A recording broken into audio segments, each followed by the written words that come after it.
May pag-asa, ika nga hanggat may buhay, hanggat naka dapo yung ugat nila sa lupa may pag-asa yan.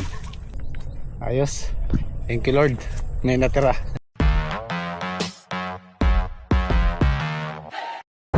Bilis ng tubig patay na naman ang tanim dito, may palay dito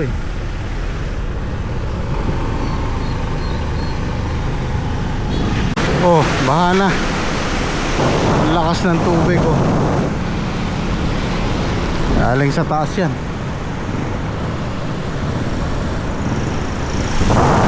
Okay, cut muna, medyo mas malakas ang hangin. So ito po yung sinasabi ko, ito yung dating daan namin nung wala pa tong tulay na to.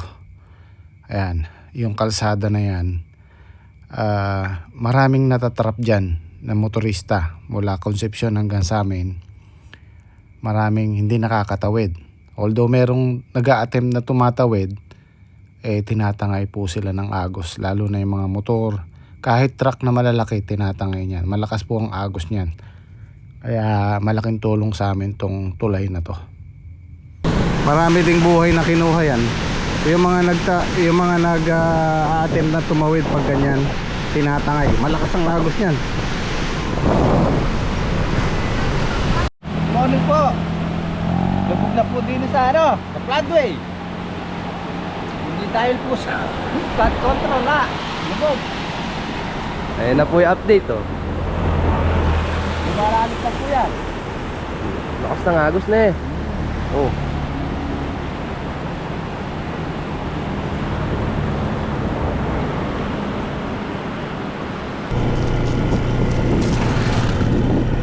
Ito yung kasabayan namin ang palaya guys. Pag ito naka-recover, makaka-recover yun sa amin.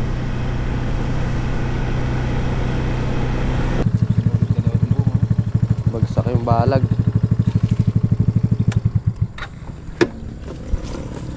Ang ganda niya sayang.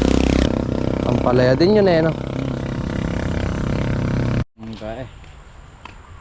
Pakita lang po namin sa inyo yung natibag na dito malapit sa farm. Kahapon nandun lang po yan sa may puno na yun Ngayon nandito na sila sa may sitaw.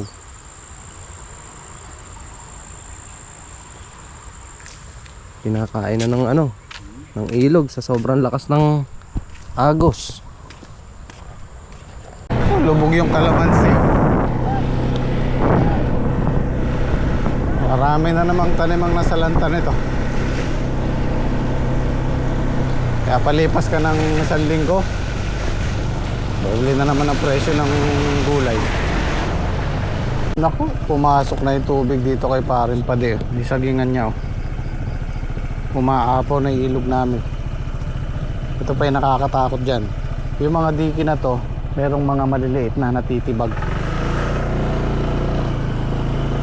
Kasi pagka ganyang kalakas ang agos ng tubig, unti-unti kinakain niya yung lupa, ginigiba niya.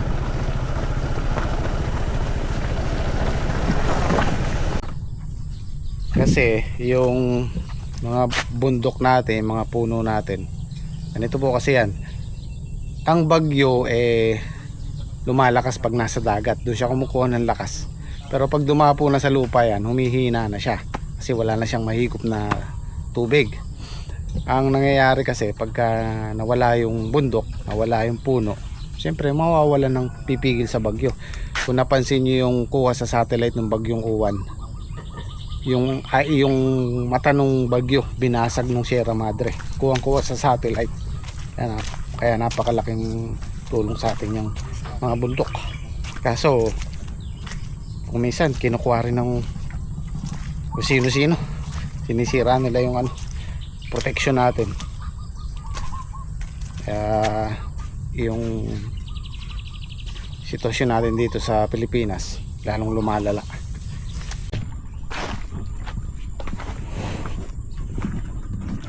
Kusa silang tumayo, basta wag mo lang gagalawin pagka ganong nabugbog ng hangin o nabaha. Hayaan mo lang, magre-recover din yan kasi mas masasaktan sila pagka ginalaw. Ang balita ko yung gulay nag-triple na yung presyo. Talong nag-100 na per kilo. Ayan ko lang yung ampalaya. Sitaw nag 70. Kaya swerte yung mga may gulay na nakapalusot ngayon. Sigurado sa pool nila yung presyo. Maraming ano dito sa amin.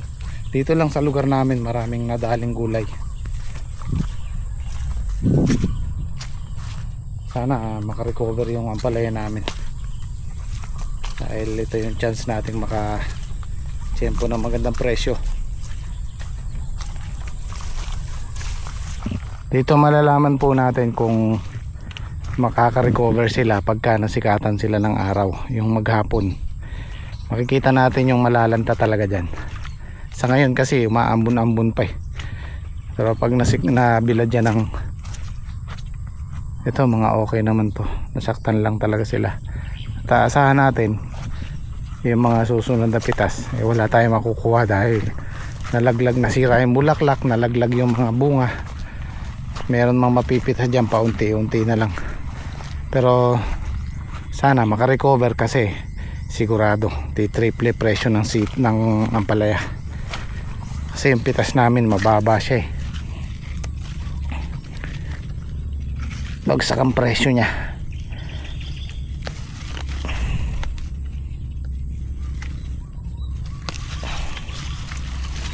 Patuloy yan eh. Hintay tayo ng mga 2 araw, 3 araw. Malalaman natin kung ilan yung matitira. Pero para sa akin pasalamat pa rin ako kasi may natira, may matitira. Kahit sabihin na natin mga lahati kaysa dun sa bumagsak ang balag or nalubog, yun talagang zero. Ito meron pang pag-asa. Yan, okay pa yung mga yan. Basta buhay ang talbos, buhay ang puno. Ano, yan yung mga nadali. Konti lang naman, siguro mga 10 punong ganyan. Dahil pa naman bunga. Kahit sabihin mo ng 20 punong ganyang malanta, at least marami pa rin yung natitira. Ayan, nasisikatan ng araw kung maghapong ganyan. Balikan natin mamayang hapon kung malalanta sila. Mabibilang natin yung matitira. Ayan, 2, 3. Sabihin na natin 20 ganyan yung nadali. Ano po yan 1,600 na puno yan. Alisin na natin yung, sabihin na natin yung 600, alisin na natin. Meron pang 1,000 puno yan kung makaka-recover sila. Balikan po natin mamayang hapon. Papakita ko sa inyo mamayang hapon kung ganyan ang panahon, magkakaalaman. Pero palagay ko malaki pag-asa natin dito. Sa tiwala lang, manalig lang tayo sa taas. Yan ang bahala. Basta sa atin ang trabaho. Ngayon di muna natin gagalawin yan, yung mga tanim namin, kasi nga ano pa yan, medyo maselan pa. Kaya antabay muna tayo. Ngayon Jim Squad naglilinis dun sa sitawan, yung natirang sitawan. Ano, delikado pa yan eh. Hindi pa yan sure. Bandang huli, mas presko ngayon to kaysa dun sa kubo namin, nakasentro sa araw. Ito, nakasilong sa... Ay! Natanggal pala yung ano. Umangat pala. Ay, hindi ko napansin binali yung ano. Maniliit lang kasi kawayan eh. Inangat niya pala to. Oh, kailangan putulin yung kamatsil eh.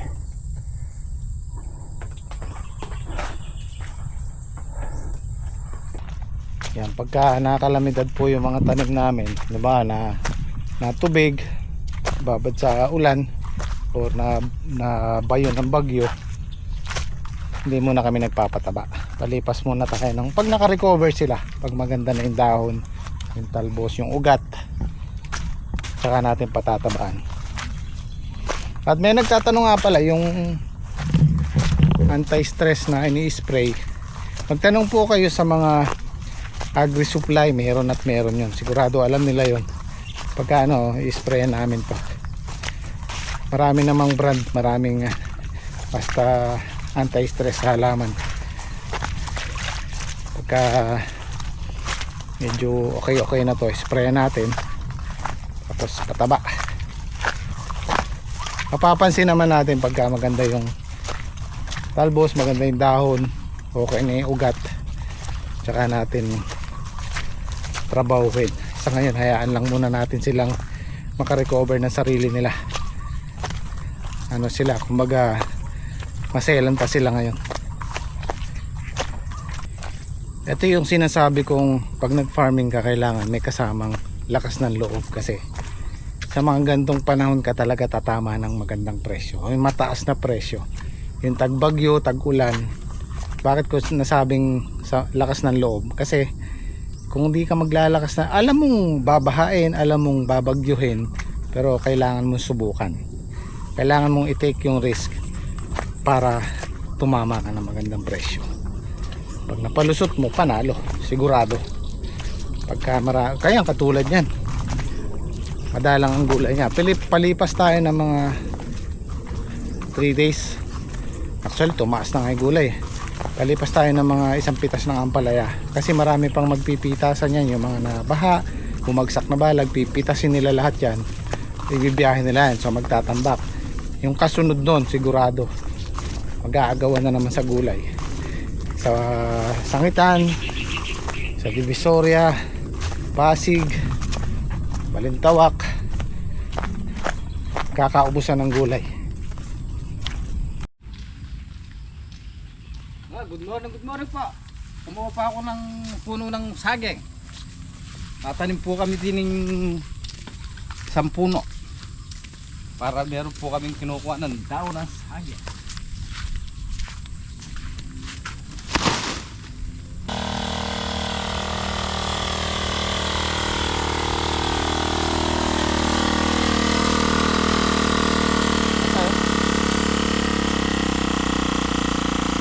Good morning guys, pupunta tayo ng Talong at nabagyo, baka makamahaya ng uod.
Tapos na po tayo magbomba.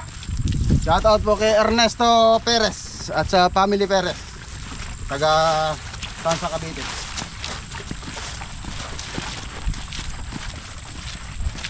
Tayo po ay magsasangag. Yung tira po namin kahapon. Kami po ay nag-update lang po kahapon. Umusal po natin ngayon pangat na tilapia.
Ito actually naka-prepare na to para tamnan. Nakabili na ako ng buto. Tatamnan na nga sana ni Daki yan. Sabi ko okay, antabay ka muna ng bagyo. May paparating na bagyo. Kung natamnan namin yan, yari. Yan, pwede yan. Palipas tayo ng pag gumupa yung tubig yan, pwede na natin tamnan yan. Naka ano na yan, nakagayak na yan eh. Konting linis na lang. Yan, baka pumasok dito yung 4 na kilo sa sitaw. Kukuha pa tayo ng 5 tudling doon. Papalitan na natin yung upo. Mahina lang eh. Hindi pa nakakasampung bundle. 7, 8. Bagay, pwede namang tamnan yan habang nandyan yung upo. Singitan lang ng sitaw. So habang lumalaki sila, nakakapitas ng upo. Ayun po. Tayo. Wala si Patrick.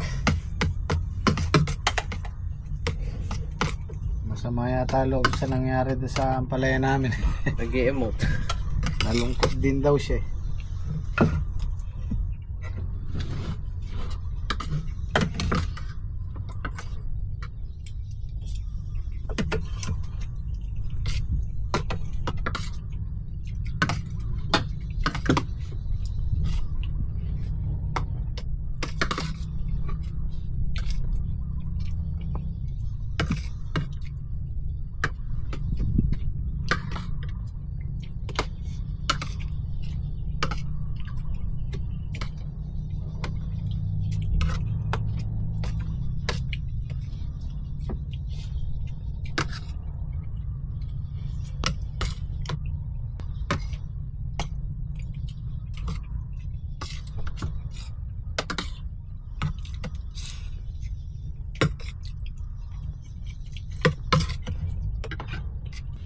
So ganyan yung sikat ng araw maghapon. Mainit. Ang problema niyan, mabibigla yung halaman natin kasi pag babad sa tubig yung ugat, tapos nabayo ng hangin yung mga katawan niya, mga baging niya, na-stress po yung halaman natin, tapos biglang masisikatan ng araw. Diyan natin malalaman kung merong mabubuhay o kung merong matitira. Mamayang paglamig, papasyalan ko, titingnan natin. Palagay ko malaki yung pag-asa. Malalaan po natin mamaya. Sana maparecover natin to. Papataban lang namin, i-spray namin na anti-stress. Papabunga ulit tayo kasi yung mga bunga niya na mga maliliit, ultimo bulaklak na laglag. So yung 2 pitas na to, siguro makukuha natin siguro 1 bundle, 2 bundle lang. Hindi kagaya nung dati. So pabubungahin lang natin, alagaan, pare-recoverin muna natin para magbunga siya ulit. Kaya yung sacrifice na natin yung 2 pitas. Sana, hopefully, malalaan natin mamaya. Pasyalan ko pagka medyo malamig na. Yung upo ni Daki, oh, lanta pa rin hanggang ngayon. May tubig kasi, oh. Ito yung mga ganto, medyo delikado na yan. Kasi pati talbos natuyot. Yan, wala na yan, wala nang pag-asa yan. Pero yung mga buhay ang talbos, pag-asa pa yan. Oh. Susulong pa naman sana yan sa susunod.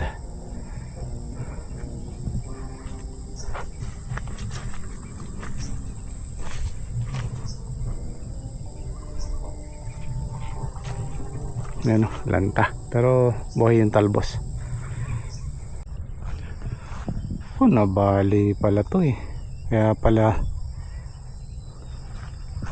Oh, ako.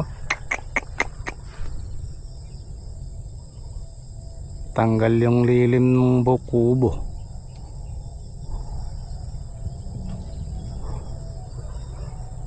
Paayos ko na lang sa Gem Squad. Wala mo si Kian, si Henyo lang nandyan. Wala rin si Patrick. So, paayos na lang natin sa ibang araw. Kailangan dyan yung lagaring mahabang hawakan. Matinik yan. Kaya pala umangat yun. So guys, pinagmamasdan ko kahapon to mga talbos niyan. Lahat yan nakayuko, nakapababa. Dahil nasaktan sa malakas na hangin. Sa ngayon, unti-unti na silang tumitingala.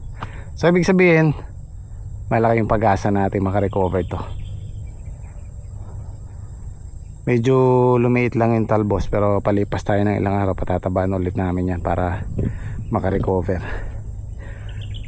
Ayun, tumitingala na unti-unti sila. So wala namang masyadong wala nang nadagdag na nalanta.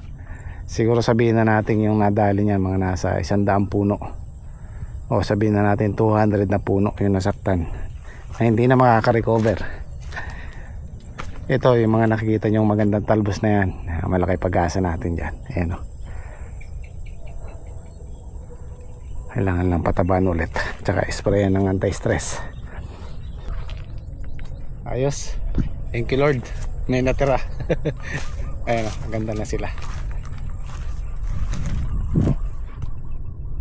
Bakas pa rin sa kanila yung bugbog sa hangin, pero unti-unti gumaganda na yung talbos nila tsaka yung dahon.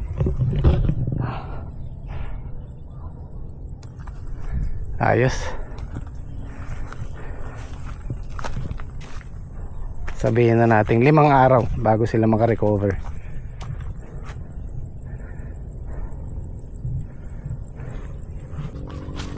Pag-asa, may pag-asa, ika nga hanggat may buhay, hanggat